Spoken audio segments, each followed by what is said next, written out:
জাতীয় মহিলা কমিশনের নিরপেক্ষতা নিয়ে প্রশ্ন তুললেন কোচবিহারের তৃণমূল মহিলা কংগ্রেস নেত্রী সুচিস্মিতা দত্ত শর্মা। সোমবার কোচবিহার জেলার দিনহাটা মহকুমার নাজিরহাট ২ নম্বর গ্রাম পঞ্চায়েত এলাকায় আক্রান্ত বিজেপি কর্মীদের বাড়ি পরিদর্শন করেছেন জাতীয় মহিলা কমিশনের সদস্যা ডক্টর অর্চনা মজুমদার। চলতি মাসের ৭ তারিখ এই গ্রাম পঞ্চায়েত এলাকায় একাধিক বিজেপি কর্মীর বাড়িতে ভাঙচুর চালানোর অভিযোগ উঠেছিল তৃণমূল আশ্রিত দুষ্কৃতীদের বিরুদ্ধে।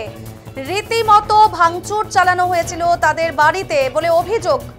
আক্রমণের শিকার দিনহাটার শালমারা এলাকার বিজেপি পঞ্চায়েত সদস্যা যুথিকা বর্মন, বিজেপির শক্তি প্রমুখ জিতেন্দ্র বর্মন, মলিনা বর্মন ও তরণী বর্মনের বাড়ি। বিজেপি নেতা জিতেন্দ্র বর্মনের বাড়িতে আক্রমণ চালানোর সময় আক্রমণকারীদের হুজ্জতিতে কিন্তু আঘাতপ্রাপ্ত হয়েছেন এই বিজেপি নেতার গর্ভবতী মেয়ে। এদিন এই বাড়িগুলি পরিদর্শনের পাশাপাশি আক্রান্তদের সাথে কথা বলেছেন জাতীয় মহিলা কমিশনের সদস্যা ডক্টর অর্চনা মজুমদার।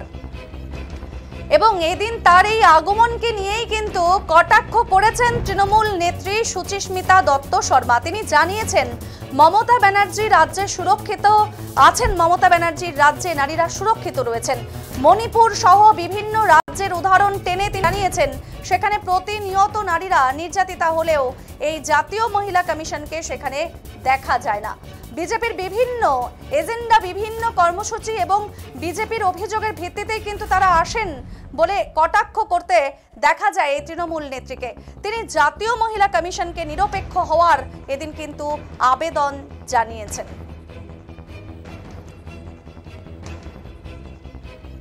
জাতীয় মহিলা কমিশনের প্রতিনিধি আমাদের কোচবিহারে এসছেন, শুনতে পেলাম, খুব ভালো কথা। তারা বিজেপির কথায়, তাদের এজেন্ডায়, তাদের বিভিন্ন কর্মসূচিতে আসেন, তাদের অভিযোগের ভিত্তিতে আসেন। এসে তারা কখনোই আমাদের সাথে কথা বলেনও না, বলতে চানও না। এবারে আমি মহিলা কমিশনের কাছে একটা প্রশ্নই করতে চাই যে আপনারা কুচবিহার আসার আগে কি একবারও কখনো মণিপুর যাওয়ার তাগিদ অনুভব করেননি? মণিপুরে যেখানে মহিলাদের নগ্নভাবে প্যারেড করানো হয়েছে, প্রধানমন্ত্রীও একবার সেই খবরটা অবধি নেননি। আজকে কয়েকদিন আগে বিহারের একটা দলিত মেয়ে, সেই মেয়েটিকে খুন করে, ধর্ষণ করে খুন করা হলো। সেই কম বয়সী মেয়েটি হাসপাতালে মারা গেল চূড়ান্ত অব্যবস্থার ফলে। কোথায় মহিলা কমিশন? সেখানে গেলেন না। এই রাখির দিন উড়িষ্যার একটি হসপিটালে একজন নার্সকে হাতের তালুতে সূচ বিধিয়ে তাকে হত্যা করা হলো। যে রাখির দিন, যে রাখি সেই হাত দিয়ে তার ভাইয়ের হাতে পবিত্র রাখি পরাবে, তার সেই হাতের মধ্যেই সূচ পিটিয়ে তাকে হত্যা করা হলো। জাতীয় মহিলা কমিশন একবারও তার খোঁজ নেওয়ার প্রয়োজন বোধ করলেন না। বারে বারে পশ্চিমবঙ্গ এবং কুচবিহার জেলায় বিজেপির আওলানো বুলি আওড়াতেই শুধু আপনারা আসছেন। এখানে নিরপেক্ষতা কোথায়? আজকে আমরা কেমন করে মহিলা কমিশনের কাছে নিরপেক্ষতা আশা করব?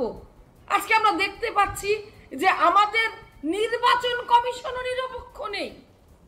যে নির্বাচন কমিশনের জন্য আজকে বারে বারে হেনস্থা করা হচ্ছে বাঙালিদের। আজকে আমাদের কোচবিহারের আরতি ঘোষ, যে 18 সনের পর থেকে তার শ্বশুর বাড়ি নয় বাবার বাড়িতে আছেন, আসাম সরকার বারবার তার যে এনআরসি, তার যে আবেদনপত্র, সেটাকে নামঞ্জুর করে দিচ্ছেন। আমাদের মোমেনা বিবি, একজন 60 মহিলাকে 3বার আসাম সরকার তাকে নোটিশ পাঠিয়েছেন তার নাগরিকত্ব প্রমাণ দেওয়ার জন্য। আর আমরা এখন কিভাবে মহিলা কমিশন যে নিরপেক্ষ থাকবেন তার ব্যাপারে আমরা সত্যি সন্দিহান। তারাও নিরপেক্ষ নয়, শুধু রাজনীতি করার জন্য তারা আসছেন। আমাদের পশ্চিমবঙ্গে মমতা বন্দ্যোপাধ্যায়ের ক্ষমতায়ন, মহিলাদের ওমেন এম্পাওয়ারমেন্ট, মহিলাদের ক্ষমতায়ন যেভাবে করেছেন সামাজিক অর্থনৈতিক ভাবে, এবং মহিলাদের এই ক্ষমতায়নের মধ্যে দিয়ে, রাজনৈতিক ক্ষমতায়নের মধ্যে দিয়ে, এবং মহিলারা নিরাপত্তায় রয়েছে আমাদের বাংলায়। আমাদের এনসিআরবি রিপোর্ট অনুযায়ী আমাদের বাংলা অসুরক্ষিত জায়গা নয়, বারে বারে বাংলাকে অসুরক্ষিত বলে আখ্যা দেওয়া হচ্ছে। এটা অত্যন্ত নিন্দনীয় এবং আমাদের কোচবিহারকেও বারে বারে অসুরক্ষিত এবং অনেক নানা ধরনের আপত্তিকর মন্তব্য করছেন। এটা সত্যি নিন্দনীয়। তাই মানবাধিকার কমিশন, আমাদের মহিলা কমিশন, নির্বাচন কমিশন সবার কাছে অনুরোধ, নিরপেক্ষ থাকবে, নিরপেক্ষতা বজায় রাখবেন। এবং আমরা মমতা বন্দ্যোপাধ্যায়ের তার শাসনকালে আমরা সত্যি ভালো আছি, সুরক্ষিত আছি।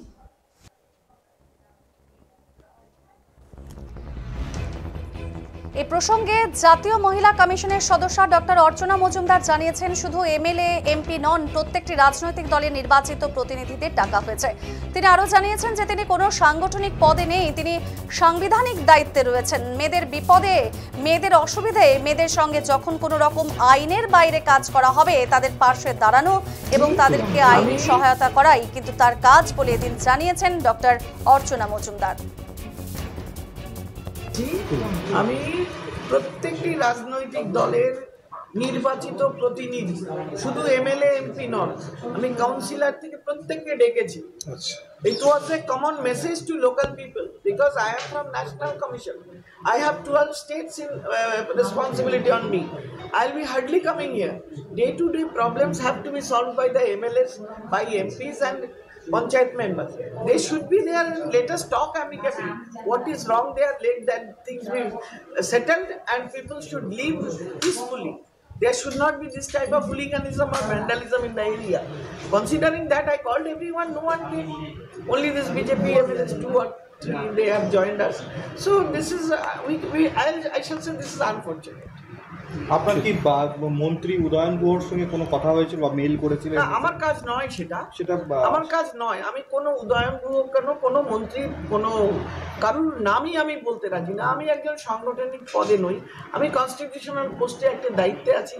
আমার কাজ মেয়েদের বিপদ, মেয়েদের অসুবিধা, মেয়েদের সঙ্গে যখন কোনো রকম আইনের বাইরে কাজ করা হবে, to stand beside them, to help them, two assist them, আমি সেই কাজটা করছি।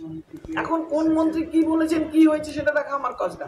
আমার কাজ হলো সরকার, পুলিশ, প্রশাসন সঠিকভাবে তাদের দায়িত্ব পালন করছেন কিনা, মেয়েদের নিরাপত্তা, মেয়েদের উপরে এই অত্যাচারের বিচার চেকটা সেটা শিওর করেছি। এফআইআর এর কপি নিজে তুলে নিয়ে এসেছি, আমি সেগুলো নিয়ে কাজ করবো। এসসি কমিশনকে দিয়ে কাজ করাবো।